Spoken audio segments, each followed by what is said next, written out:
হে everyone, কেমন আছো সবাই? আশা করছি খুব ভালো আছো। আমিও খুব ভালো আছি। দেখে তো নিশ্চয়ই বুঝতেই পারছো, নাহলে কি আর এত জন্মের সাজ সেজে চলে আসি বলো তো? দেখো, এই যে সবাইকে নিয়ে চলে এসেছি, তাও আবার আমি একা তো আসিনি, সবাইকে নিয়ে চলে এসেছি এই বেলুন দিয়ে সাজানো সুন্দর বাড়িটায়। কোথায় এসেছি দাঁড়াও দেখাচ্ছি। তার আগে একটু দেখে নাও, এই গাছটাতে কত করমচা হয়েছে দেখো। আমার শ্বশুর আবার দেখাচ্ছে আমাকে, আরে আমি তো দেখতে পাচ্ছি। অবশেষে হাঁটতে হাঁটতে আমরা পৌঁছে গেলাম আমাদের সোনা বাবার কাছে। ও বাবা, এ তো এসে দেখি ঘুমিয়েই কাদা, ওঠার নামই নেই। তারপরে জাগিয়ে তো দেবই, উঠবে না মানে উঠতে হবেই। সব দাদু মামা সবাই এসছে বলে কথা। এবার দেখো আদর খাচ্ছেন উনি, চুপ করে দাঁড়িয়ে কি সুন্দরভাবে আবার কথা শুনছে।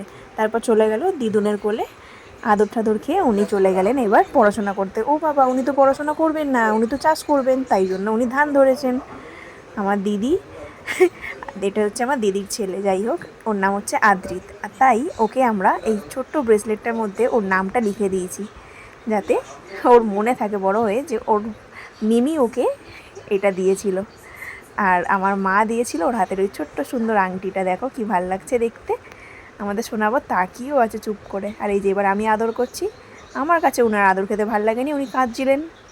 দেখে হয়তো ভয় পেয়ে গিয়েই কাঁদছিল, কী আর করা যাবে। যাই হোক, তো এই ছিল আমাদের আদ্রিত বাবুর রাইস সেরিমনির ব্লগ। কেমন লাগলো জানিও। টাটা।